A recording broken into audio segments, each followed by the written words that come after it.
Hi there, you made it. We made it to the farm.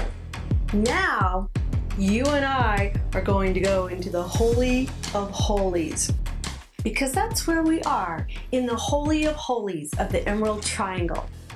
I know I've given you a lot of background, but nobody ever makes it this far without the secret combinations, the sacred connections, or the vouched for worthiness. Let me tell you. Oh my gosh, what a huge relief it was for Bob and me to finally get through the gauntlet of I-80 and through the twisty, slow highways to now be able to deliver this large amount of cash. And we delivered without getting arrested or robbed. After every delivery, there was always this profound sense of mental relief to be able to hand over the money to the brokers. A sense of pride and accomplishment, I guess. It wasn't just the physically long or grueling trip, but also the weight that one has in carrying that much cash around in broad daylight. Kind of scary.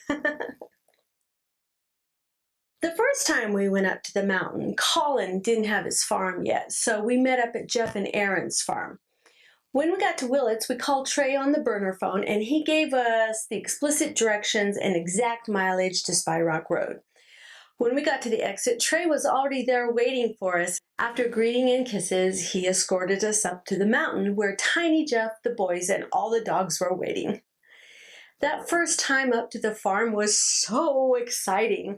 Our car followed the dusty trail of Trey's truck, up and down, over and around, back and forth on switchbacks, in and out and around lots of blind curves as we climbed higher and higher up the mountain on that dusty gravel road in what seemed like for hours, but actually it was only about 20 minutes. Finally, we arrived at the gate crossing at a very innocuous path that hardly even seemed like a road at all. Trey got out of the truck and unlocked the gate to let us through. I don't know how true this is, but this story bears repeating because it's just so bizarre. Later, Jeff told us that if you don't unlock the gate correctly, there's a hidden shotgun rigged up that would blow you away. Oh, wow. What do you think? Do you believe that? Or do you think Jeff was just pulling my leg? Really, I don't know. I just don't know. Wow. Well, okay, holy crap. These boys. But I will tell you, of all the farmers that I met, I really liked Jeff Katsianis the most.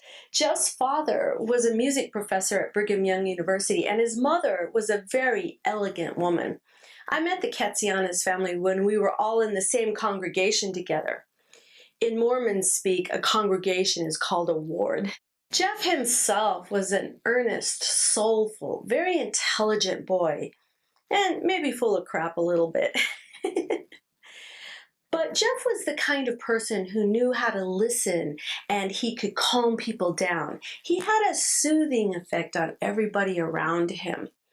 He could talk to anyone, and everybody really liked Jeff. As far as his dealings with others, he was honest, and people could trust him, except maybe for that rigged shotgun gate thing. You know, the thing is, Jeff was too nice to really kill somebody like that. Over the years, when we approached any of the pickup places, the first person we always encountered wasn't usually a person. It was a dog, and most often it was 2 or 3 dogs. On Jeff and Aaron's farm, it was 4 dogs. These kind of dogs weren't scroungy, ratty dogs. These dogs were working dogs. They were usually medium to larger size, and they weren't purebreds, but they were rough, intelligent, healthy mongrels with strong DNA who could run long distances, who could bear outdoor weather. Their owners expected these dogs to know how to work.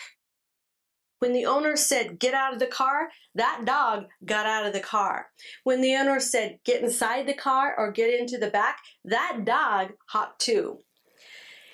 It's kind of like sheepdogs are expected to work herding or collies herd cattle. Weed farm dogs help guard the property and scare away unwanted wildlife on the property.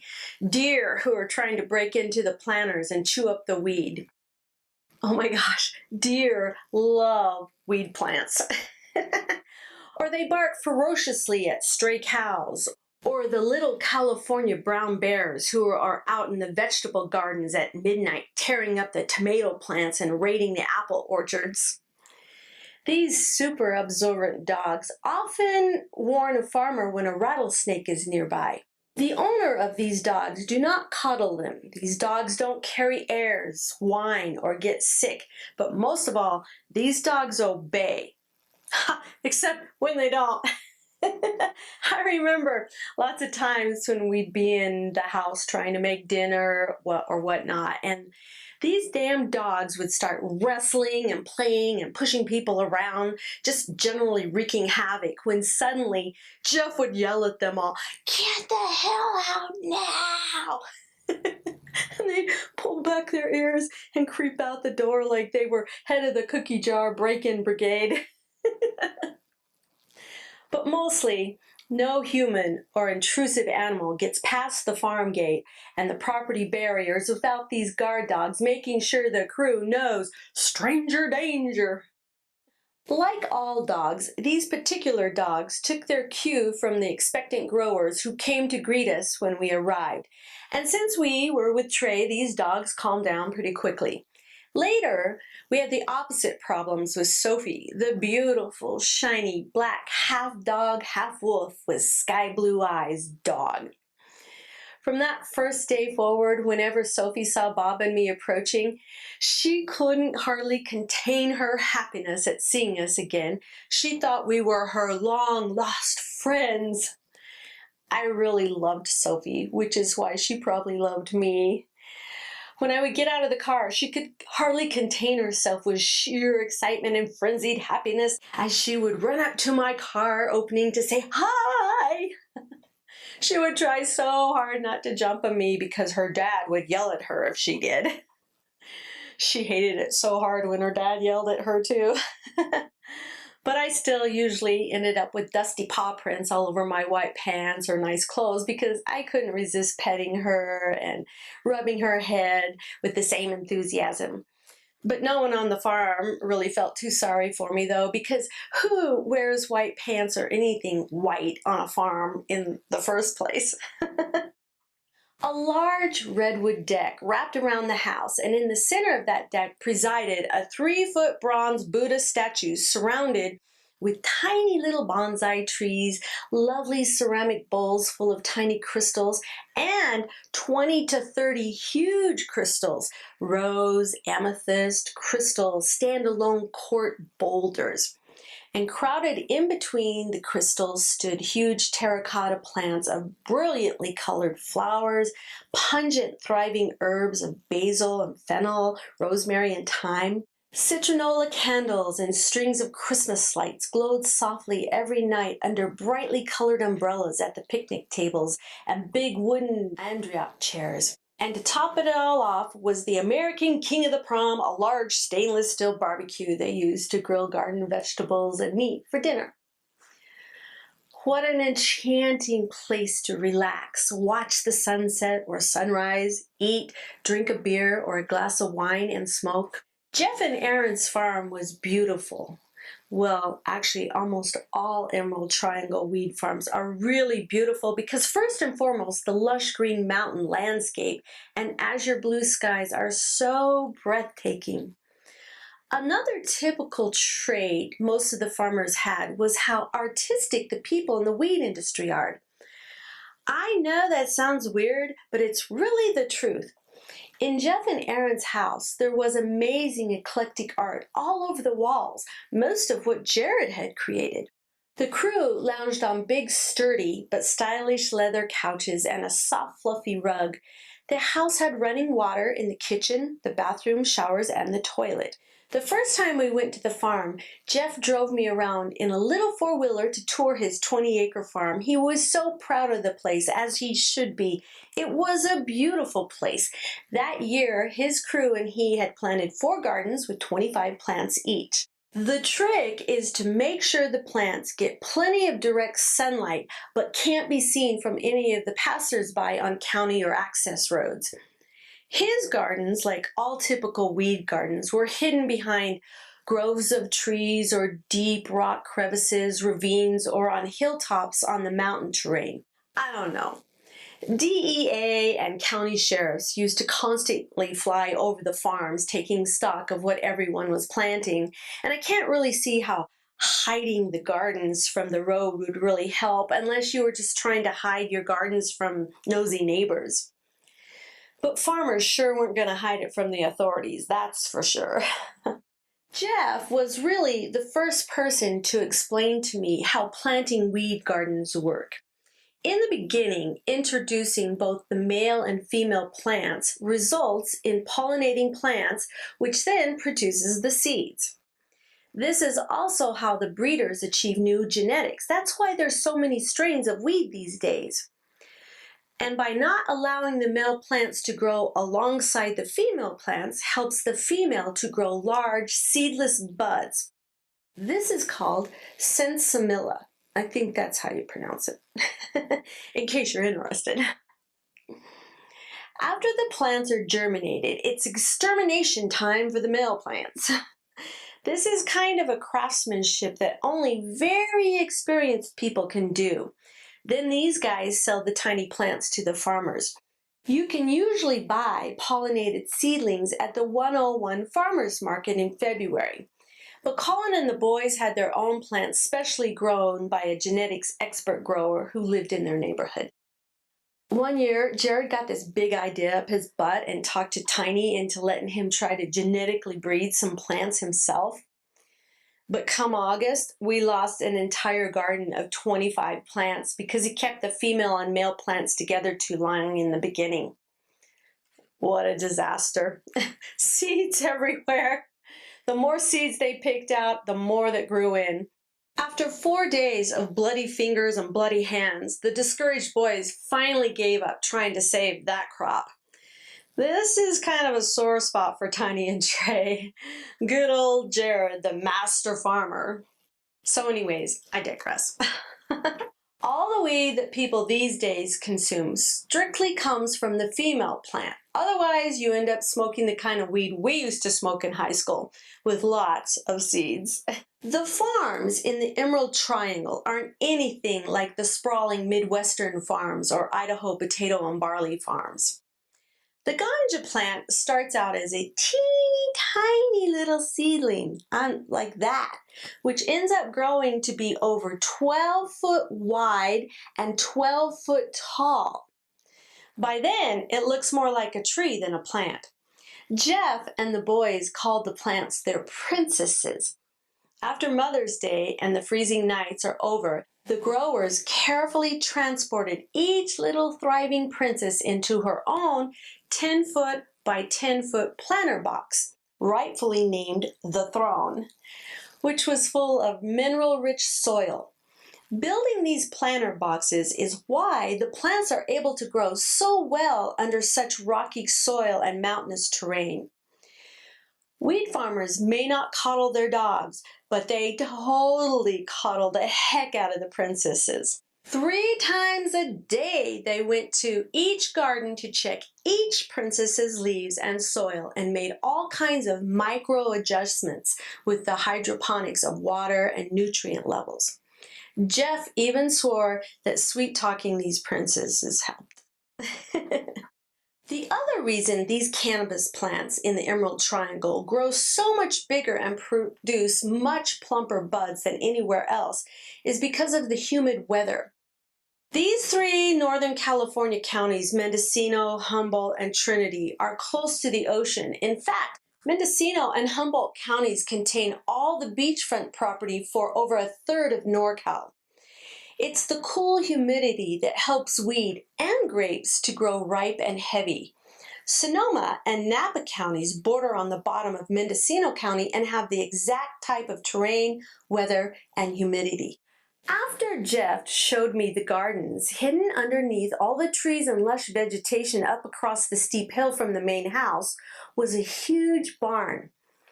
After the harvest between late September and October, this is where the farmers hang the weed stalks from the barn rafters. The plants need to season and dry out for about a month or so before trimming the buds from the stalks. Every farm needs a barn to store equipment and unused machinery in the winter and to cure the harvest in the fall. A little further up the hill was a cozy bohemian yurt. For those of you who don't know what a yurt is exactly, let me explain. A yurt is a type of semi-disposable, movable, temporary 30-foot by 50-foot hexagon-shaped wooden tent with a pointed roof and a wooden floor and wood-slated sides with canvas coverings and zip-up windows. You know, like the Mongolian tribes in Arctic Russia. They use those for shelter. These NorCal yurts may not be quite as sturdy, and they're not usually a fully sustainable living space because there isn't a toilet or a bathroom, nor does it typically have a kitchen, although it is often hooked up with electricity with a generator. These American yurts are sold and built from prefab kits, and the cost of a kit can run anywhere from $5,000 to $10,000. This particular yurt had a skylight built into the roof and a king-size bed standing on a plush Persian carpet in the middle of the room. A big, comfortable leather chair sat at the side of the bed, and it was luxurious with flowy, sheer curtains on the walls, big goose down pillows, and a sensuous velvet duvet on the bed. There were 2 little end tables and different-sized Moroccan lamps hanging from the ceiling. It was the loveliest little nest I'd ever seen. It took my breath away. Jeff said to me, "This is my room where I sleep, but you and Bob are going to sleep here tonight." I couldn't believe it. That night, Bob and I spooned together under the cozy duvet as we listened to the cool night breeze rustle through the pine trees. We couldn't even go to sleep because it was so quiet. Too quiet. Instead, we lay awake all night and talked quietly as we watched the Milky Way creep across the sky. There's no light pollution up there in the coastal mountains, and this is the first time I had ever really seen the Milky Way. It was so bright and clear. This was one of my more memorable memories of being involved in the weed industry. I loved this place. Loved this place. I simply didn't expect this outwardly feral, hardworking group of young single guys to be living in such a refined and artistic place like this. While this farm, of course, had some male energy to it, it wasn't the quintessential nasty single guy, sloppy video game hangout farm. These boys were clean, artistic, and refined, and they completely understood the art of living. I gotta tell you, I was impressed, very impressed. But the deal is, these guys weren't the only ones in the Emerald Triangle that I met like this. Everywhere we went to pick up, people were like that. When Tiny bought his own farm a year later, although there were no electric lines running to the house, there was running water and a toilet with a septic system.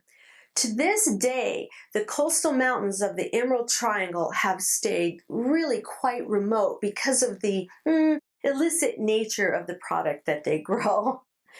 The area has stayed fairly primitive and feral, so to have a farm with electricity, running water, and a real live toilet with a septic system is a big deal. All these amenities of running water and electricity are not something weed farmers take for granted, not like the rest of us in the country. You should have seen the outdoor shower this farm had. This shower was practically built into a huge oak tree that wrapped around the house. It had steaming hot water, a stone floor, and the tree branches and bamboo screens to give cover for the bather. I love that shower. It was so cool and zen-like. On a hot day to come and after working on the farm to come and take a cool shower like that was heaven in a setting like that. On Tiny's farm, they had to use a generator until they could afford the $50,000 fee it was going to cost to have the place wired to the county electricity lines. But I'm telling you, Tiny's place was even more spectacular than Jeff and Aaron's. Tiny's farm was a lot bigger than Jeff and Aaron's farm. He owned the entire mountain of 460 acres. There was huge, gnarly oak trees and Douglas firs all over the property. And as you first approached the property, you had to ascend down a shady, tree-lined, windy dirt road past the pond onto the main house. The main house was engulfed by huge oak trees, shading the whole roof and circular courtyard out front. Like Jeff's place, there was a big redwood deck out front with picnic tables under Christmas lights and a canopy where the boys met daily for community breakfast and dinner. There were 3 high-ceilinged houses that were built about 50 feet apart. These houses all rested on the edge of the mountain, which overlooked the coastal mountains. You could see for hundreds of miles. The main house had a community kitchen, a big redwood slab bar, an indoor bathroom, an outdoor shower sauna that I told you about, and a huge bedroom attic and a movie room. One of the 2 adjacent smaller houses had a panoramic window at the end of the bedroom, and the other house was a bedroom art studio. There was also a greenhouse with overgrown grapevines. They grew an herbal garden on the side of the greenhouse, and down below the houses was an orchard of, I'm going to guess, 10 fruit trees and a lush vegetable garden that they always grew along with the other weed gardens. Tiny owned the water rights on this farm, and that's a big deal because many farmers had to lease the water rights for watering their plants. This property also had its very own pond. It was pretty big for a pond. It wasn't the size of a lake, but it was way bigger than, say, an Olympic-sized pool. That first year, the boys built a redwood deck on the pond in their spare time in the afternoon. They hauled in 3 tons of white sand to make a beach and spread the lovely fine sand around the edge of the deck. They strung Christmas lights across the deck over the shade structure and built 2 redwood picnic tables, and they purchased, again, king of the party, a 6-burner barbecue. When they were in town, they picked up 2 huge floaties of a duck and a dinosaur to keep the bullfrogs company. The second year, they built a 30-foot tower with a rope swing to jump into the pond. Oh, how those boys loved jumping off that thing. Bob nearly killed himself jumping off that tower. That's a whole different story. I think that one of the things that set Tiny apart was his ability to have fun. Colin loved to have a good time. He had a tremendous sense of humor and he loved to tease the boys unmercifully. He loved to go to nice restaurants with big groups, rent fast cars, and throw parties. He used to invite all the neighbors around Middle Road and up on Spy Rock and Bell Springs Road to his big summertime parties. He threw one every year on Memorial Day, July 4th, Trey's birthday, which was July 25th, and Labor Day. When the boys cranked the stereo loud enough to echo throughout the canyons, they were calling the neighbors to party prayer. The neighbors loved coming over to the pond, bringing homemade huckleberry pies, exotic beers, big steaks, and rare grown vintage pot strains to show off and try out. I met a few of the people up there through the parties, and I really liked them all. They were all really good folk, hardworking, salt of the earth, down-to-earth kind of people. Well, that's about all the time we have for tonight, kids. Talking about this part of our lives makes me just want to bawl. It makes me so homesick for all these boys and the great times we had together. I loved these boys so much and I miss them terribly. We're going to spend the next several episodes talking about the farms and how they run their businesses and more about the culture. Until then, stay out of trouble. And when when you're trying to figure out how to decorate your patio, go and get yourself a big-ass Buddha. And whatever you do, don't do anything I would do.